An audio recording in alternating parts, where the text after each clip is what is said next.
Hello बच्चों, welcome to this channel the HOD of biology. So बच्चों, आज मैं ले आया हूँ आपके लिए पार्ट 13, जिसमें मैं आज आपको इन डिटेल में बताऊंगा ब्लड के बारे में। ठीक है बच्चों, तो ब्लड सेल्स के बारे में आज हम पढ़ने वाले हैं कि किस तरीके से आपकी ब्लड सेल्स कैसे कैसे हम अपना वर्क करती हैं, उनकी एनाटॉमी देखेंगे कि किस तरीके से उनके अंदर क्या क्या चीजें पाई जाती हैं। ठीक है बच्चों, सो बिना टाइम वेस्ट किए कर लेते हैं start. Let's see.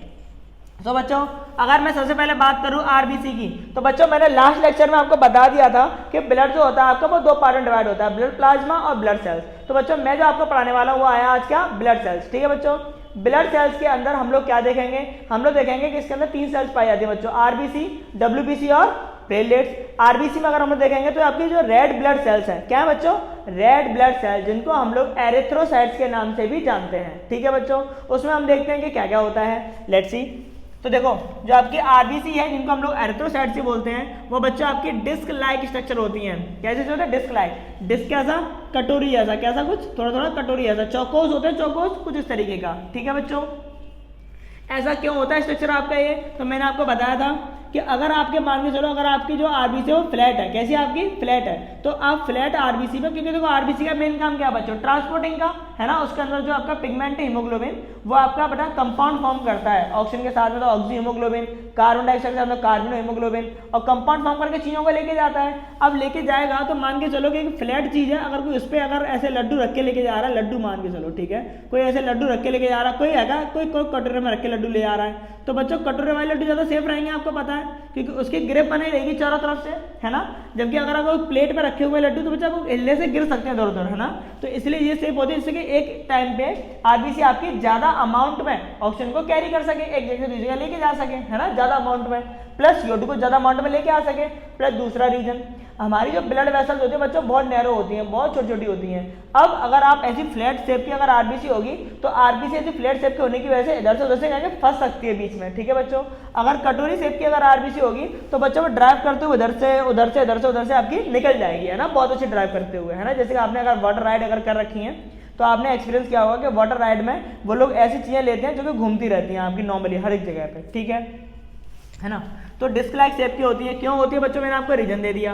Plus incomplete cell number होते हैं इनमें बच्चों। आरबीसी की सबसे बड़ी कमी, इनके पास क्या नहीं होता बेटा, न्यूक्लियस नहीं होता बेटा, माइटोकॉन्ड्रिया नहीं होता बेटा, एंडोप्लाज्मिक रेटिकुलम नहीं होता इनके पास। बात समझे आप लोग, ना न्यूक्लियस देखने को मिलेगा, ना माइटोकॉन्ड्रिया, ना एंडोप्लाज्मिक रेटिकुलम देखने को मिलेगा बेटा, होता ही नहीं है। इसलिए आपकी इनएक्टिव सेल्स होती है, हम कहते हैं इनकम्प्लीट सेल्स होती है बच्चों आपकी, है ना।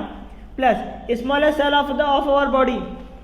बच्चों देखो, मन में सवाल आता है कि सबसे छोटी सेल्स कौन सी पाई जाती है आपकी ह्यूमन बॉडी में, तो बच्चों वो है आपकी आरबीसी। कौन सी आपकी, आरबीसी। लेकिन अगर रिप्रोडक्टिव पार्ट्स की बात करते हो तो बच्चों आपका जो एज स्पर्म होता है वो भी आपकी सबसे छोटी सेल मानी जाती है, ओवा आपका सबसे बड़ी सेल मानी जाती है, ठीक है। लेकिन अगर ह्यूमन बॉडी की अगर बात करते हो आप लोग, तो सबसे छोटी सेल जो बच्चे पाई जाती है वो होती है आपकी क्या, आरबीसी, ठीक है। तो सबसे छोटी सेल्स पाई जाती है आपकी क्या, आरबीसी को बोलते हैं।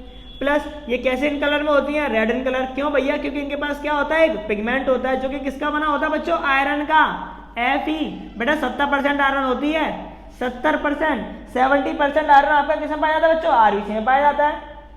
इसीलिए तो हमारी मम्मियाँ बोलती हैं पालक खाओ, पालक नालायक हो, पालक, पालक में होता है आयरन, आयरन ज्यादा खाओगे तो ब्लड फॉर्म होगा, ब्लड बनेगा तो बॉडी में एनर्जी फॉर्म होगी, ठीक है बच्चों।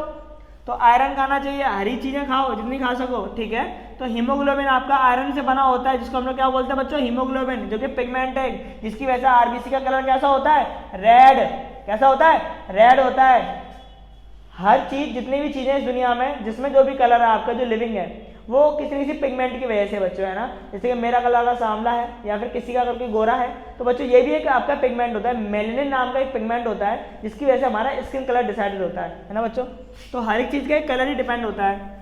अच्छा, और हम बात करें ये बच्चों रेड ब्लड सेल्स आपकी बनती कहाँ पर है, तो बच्चों देखो इनका सिंथेसाइज कहाँ पर होता है, बोन मैरो। किससे होता है बच्चों, आपका बोन मैरो से। लेकिन सिर्फ कब, जब आप अडल्ट हो गए, अबव 18 या फिर आप एक अडल्ट एज में हो गए, सिर्फ तब, ठीक है।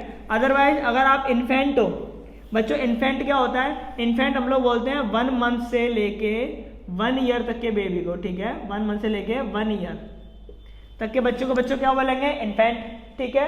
तो इन्फेंट हो, अगर आप एक महीने से 1 साल का बच्चा है, तो उसका बच्चों ब्लड जो आपकी ब्लड सेल्स है वो किससे बनेंगे, स्प्लीन से, किससे मिलेंगी? स्प्लीन से। क्यों? स्प्लीन में होती हैं आपकी फ्रॉम स्टेम सेल्स। कौन सेल पाई जाती हैं? Stem cells. ठीक है, स्प्लीन भैया डाइजेस्ट सिस्टम देखा आपने? दिखता नहीं है स्प्लीन आपको फ्रेंड्स से, क्योंकि ये जस्ट स्टमक के पीछे होता है। कहाँ होता है? जस्ट पीछे, इसलिए आपको बाहर से कभी भी स्ट्रक्चर में दिखाई नहीं देता है। ठीक है बच्चों, तो जब आप अगर इन्फेंट हो, 1 महीने से 1 साल तक के बच्चे हो आप, तो उस टाइम पे आपकी जो एज आरबीसी फॉर्म होंगी बच्चों वो स्प्लीन से होंगी।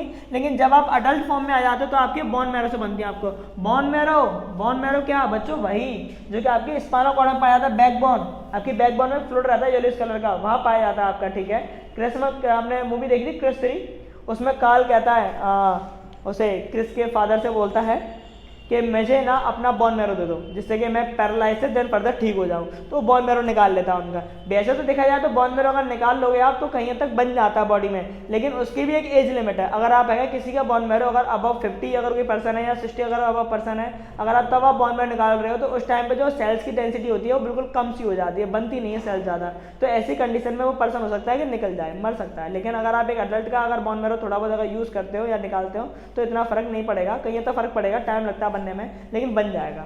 ठीक है, तो बोन मैरो से। ठीक है, इनकी बच्चों जो लाइफ स्पैन है बच्चों कितनी होती है? 120 डेज, 120 दिन की लाइफ स्पैन होती है। 120 दिन के बाद ये रिन्यू होकर फिर से बन जाती हैं, देन फर्दर फॉर्म हो जाती हैं।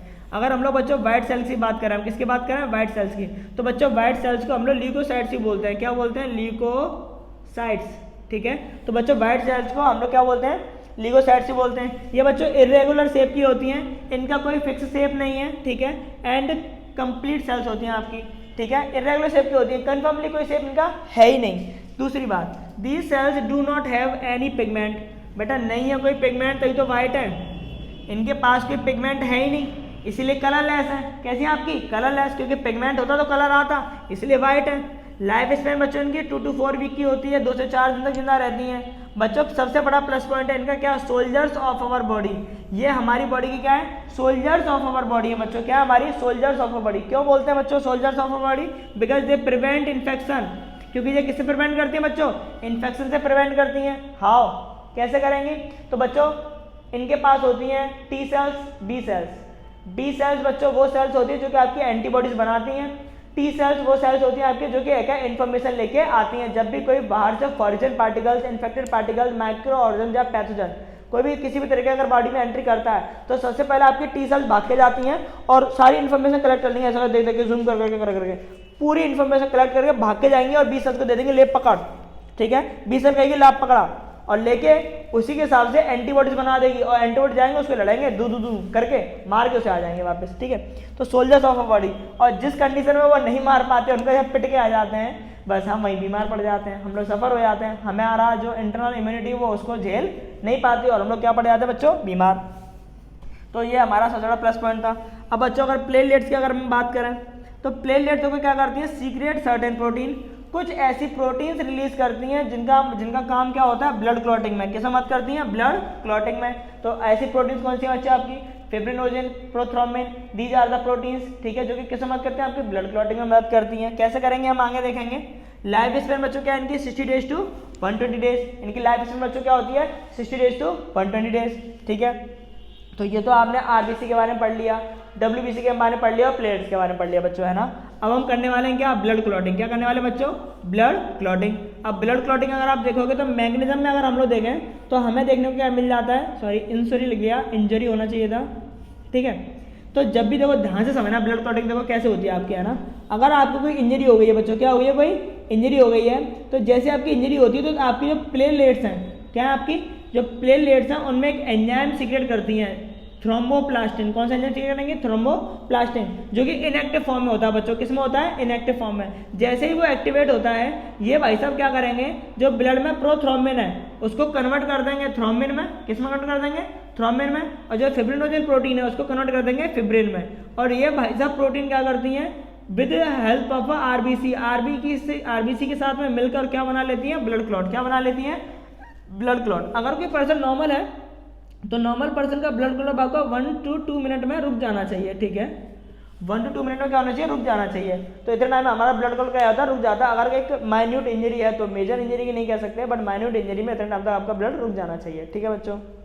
तीसरी बात, अगर किसी भी कंडीशन में अगर ब्लड नहीं रुकता है या फिर ब्लड कंटिन्यूसली बह रहा है तो आप समझ जाओ कि एक हम कह सकते हैं जेनेटिक डिसऑर्डर होता है, इसको बोलते हैं बच्चों हम लोग हीमोफीलिया। किससे इंडिकेट करते हैं? हीमोफीलिया से। बच्चों हीमोफीलिया एक ऐसा जेनेटिक डिसऑर्डर है जो कि जेनेटिक इसलिए बोल रहा हूँ मैं आपको क्योंकि एक जनरेशन से दूसरे जनरेशन ट्रांसफर होता है बच्चों आपका, ठीक है। तो इस डिसऑर्डर में के जो लोग होते हैं वो नॉर्मल होते हैं, हेल्दी भी रहते हैं, आपके साथ बैठे होंगे आपको यकीन नहीं होगा कि इनको ये बीमारी है, नॉर्मल रहते हैं। लेकिन इसमें सबसे बड़ी प्रॉब्लम है कि अगर उनके बॉडी पार्ट में कहीं पे भी कोई कट लग जाए तो बच्चा ब्लड रुकता ही नहीं है। वो अगर कोई भी वेन कट जाए या आर्टरी रप्चर हो जाए बच्चा ब्लड नहीं रुकेगा, without any medical facility blood रुक ही नहीं सकता है। तो ऐसे बच्चे काफ़ी ज़्यादा हम कह सकते हैं वजह से बच्चे होते हैं बहुत ज़्यादा होते हैं, तो इनको ना हमें बहुत सेफ्टी से रखना पड़ता है बच्चों, है ना, बहुत ध्यान से रखना पड़ता है, ठीक है, क्योंकि अगर इनके नेक भी कहीं इंजरी होगी तो प्रॉब्लम क्रिएट हो जाती है। सो बच्चों आज के लिए हम लोग इतना ही देखेंगे, हमने अपना पार्ट 30 कंप्लीट कर लिया है। नेक्स्ट पार्ट में हम लोग आगे बढ़ाएंगे, चैप्टर को आगे बढ़ाएंगे। बस आप अपना सपोर्ट बना रखें और जितना हो सके वीडियो को बच्चों शेयर करें, जिससे क्या है जितना ज़्यादा बच्चे देखेंगे हम लोग उतना ज़्यादा कंटेंट अवेलेबल करेंगे बच्चों। So thank you so much.